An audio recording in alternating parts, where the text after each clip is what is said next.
You know, it isn't really a secret that tech companies are targeting us and learning about the things that we talk about, search on the internet, and they're using that information to better market to us. But some new research out is showing that K-12 schools that use apps are also having that happen to our kids. And a lot of times this type of data mining is happening without our consent.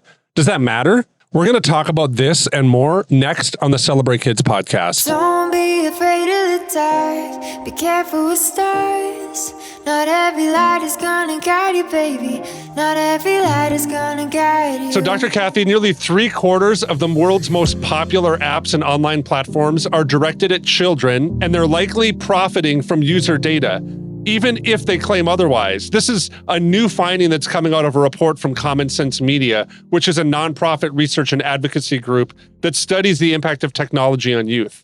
Common Sense has spent the past year scrutinizing user data for more than 200 platforms, including many of the most popular education tech tools that are used in K-12 schools. Instead of selling things like names and birthdays, Common Sense Media found out that these companies charge third parties for user profiles, essentially gleaning information from what the child and their family clicks on or looks at and for how long. And then they use that data and activity within the app and sometimes across the broader internet to guide their marketing effort. So Dr. Kathy, I want to talk to you about this because there's been a lot said about kind of the rights of individuals and the rights of businesses on the internet. And it's really kind of a shared place that many kids and parents have, but we don't maybe recognize that kids are kind of standing or sitting side by side with us oftentimes when we're commenting or we're engaging with social media. I'd love to hear a little bit about what your thoughts are from this finding, and especially what we're seeing with minors, especially kids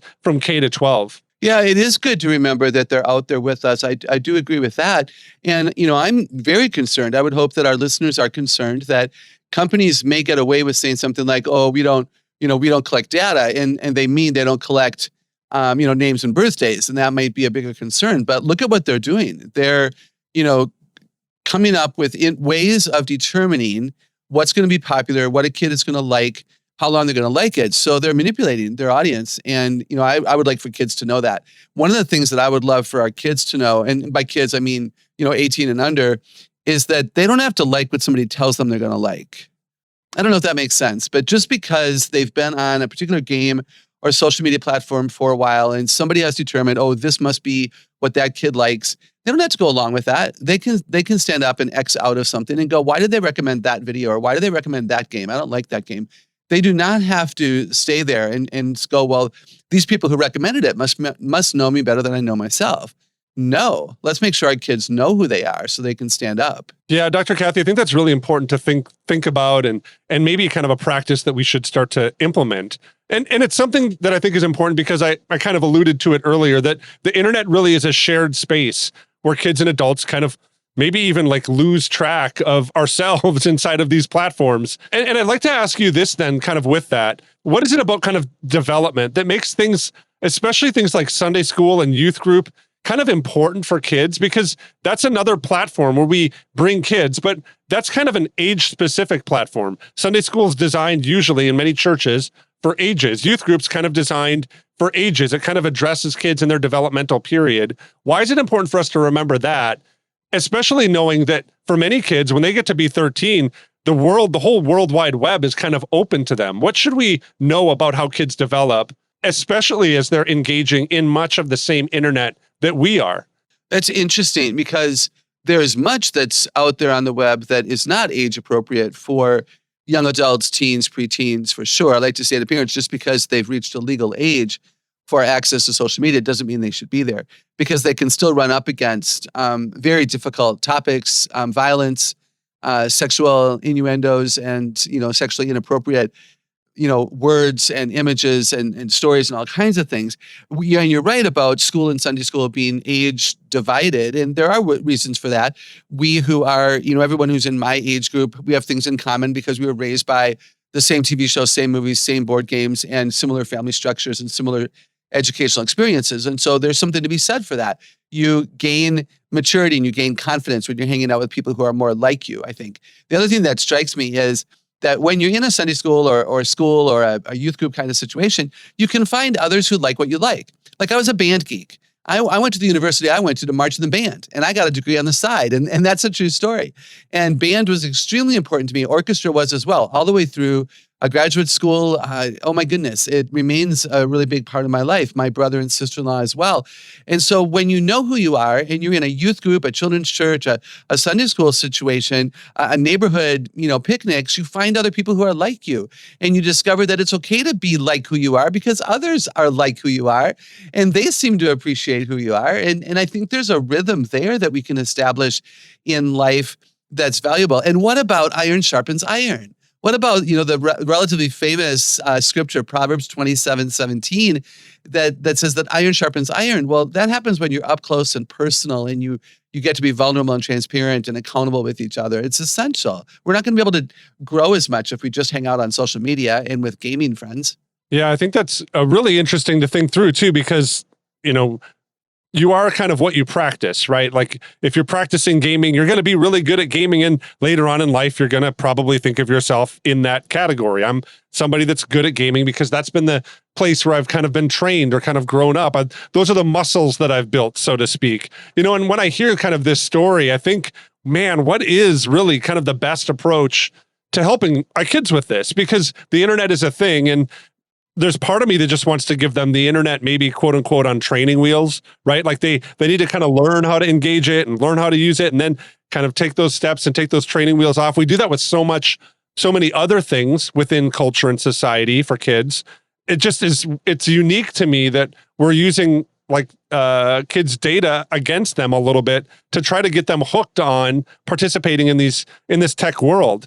And I think that these groups kind of, in my opinion, end up being kind of nefarious. They're not really telling you what they're doing and why they're doing it. And it's creating rhythms for our kids. What kind of conversations, to kind of close here, do you think that we need to start having with our kids on this, so that this isn't kind of a never-ending battle of always kind of pulling them back from the real world, but maybe we can kind of walk alongside them? I think of it the same way as my young son who learned how to ride a bike this summer, right? It starts with kind of training wheels, and now I'm going to run alongside you as you start to take those off, so that we're in this together. It's not me trying to pull them back from this place that we're working with. No, I love that. And I've often said that it needs to be something like that. And we need to be in the room with our children. We need to be looking over their shoulder. They need to learn how to be a good steward of their time and talent and resources by looking over our shoulder. And so we use tech together. We research state parks together and figure out which one we should go to this summer that we haven't been to yet. Maybe we do need to buy tires for the car, and we do a little bit of research, and we teach our sons and daughters how we think things through. There's so many good uses of technology, but gaming and social media and where this data is being, mined, which then takes advantage of the vulnerable kids. Let's teach them that. Let's teach them that it's all about the money, right? It's all about how many followers and how many likes can these different platforms get, so that they have, the wherewithal to tell somebody else, look, I'm more powerful than you are. Let's teach our kids that. And we need to know about this kind of stuff. I'm really glad we're talking about it. Moms and dads and educators can go to places like access.org and pluggedin.com and commonsense.org and look at reviews and find out who are the publishers that are out there that do not have the best interest of your kids in mind.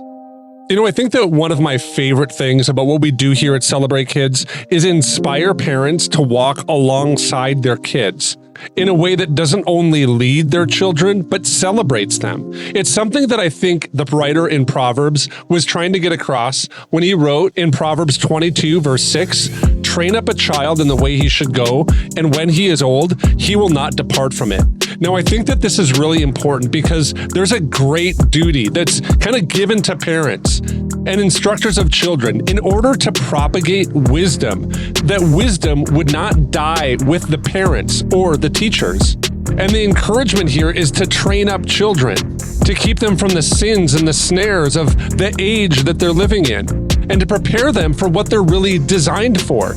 And we train them up in many ways to catechize them, to kind of initiate children and young adults, to keep them under the discipline and the order and the structure that the Lord has set out in the world. And I think as we approach this topic, specifically knowing that For the rest of our kids' lives, they are going to be marketed to in everything. Alexa's listening, right?